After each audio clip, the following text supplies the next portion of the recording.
আচ্ছা, আমরা আজকে যে বিষয়টা দেখব যে সেটা হচ্ছে আমরা যদি সেলার অ্যাকাউন্টে কোনো গিগ পোস্ট করতে যাই তাহলে সেটা আমাদের ডিক্লাইন হয়ে যাচ্ছে। তো আমি ফার্স্টে যেটা করব, আমি সেলার অ্যাকাউন্টে যাচ্ছি। সেলার অ্যাকাউন্টে যাওয়ার পরে আমার এখান থেকে গিগে যাচ্ছি।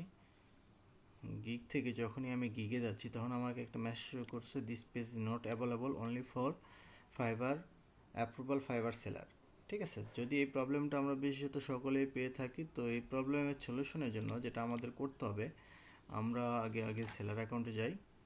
এখান থেকে আমরা এই সাপোর্ট সেন্টার থেকে সাপোর্টের জন্য এই যে হেল্প সেন্টার, আমরা এখানে ক্লিক করব।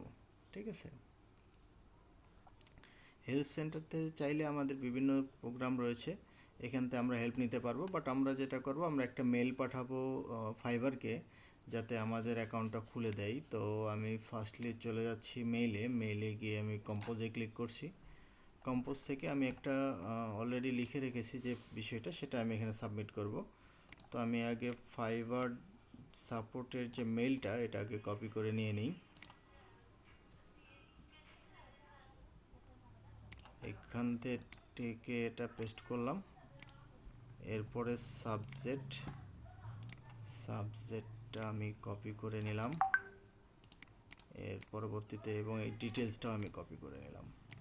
ঠিক আছে, তো প্রথমে আমি ডিটেলসটা পেস্ট করে দিলাম এবং সাবজেক্টটাও পেস্ট করে দিলাম।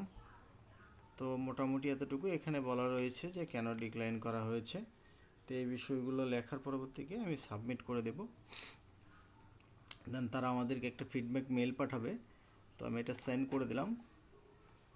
সেন্ড করার পরবর্তীতে গিয়ে যেটা হবে, আমাদের কল সেন্টার থেকে যে মাই সাপোর্ট রিকোয়েস্ট, এখানে একটা রিকোয়েস্ট অটোমেটিক জেনারেট হবে। তো আমাদের এখানে অলরেডি একটা রিকোয়েস্ট রয়েছে, এটা সলভ, বাট আমাদের আরেকটা রিকোয়েস্ট আসবে, সেটা দেখার পরবর্তীতে আমরা বাকিটা দেখবো আর কি।